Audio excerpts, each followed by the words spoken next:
Hi, Jeff. You're on a sunny day. Beautiful. I'm Jim, and I like to do things about trying to protect wildlife and find people that are also trying to save the world. And here's Jeff. He's been doing that. Well, thank you. That's very kind of you. I met Jim about 10 years ago, right after I had installed this monument that I created to Rocky Flats. And Jim is one of my heroes. He was part of a group that helped close down a nuclear weapons facility that produced 70,000 atomic bombs just over the hill here.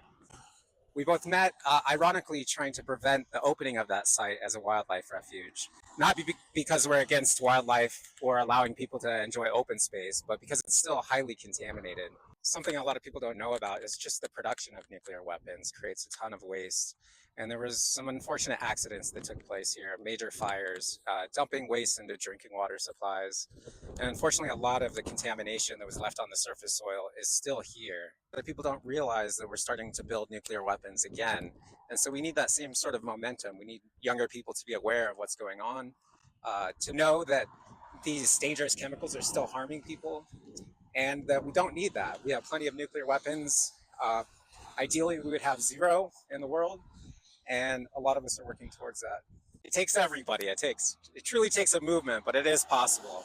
Not only for the nuclear weapons movement, but the environmental movement. You know, if people come together, amazing things can happen, like the closure of Rocky Flats, the end of the Cold War, which truly was brought on by folks like Jim and the Truth Force, and a whole worldwide movement that stood up against the authorities that were producing more and more nuclear weapons, despite the fact that we already have more than enough to destroy the entire world. Thanks so much. Yeah, and if you want to learn more, we'll put some links below that you could get to, as well as Half-Life of Memory, the documentary that I recently completed. And if you can, try to spot Jim. Again. That's your hand. Yay.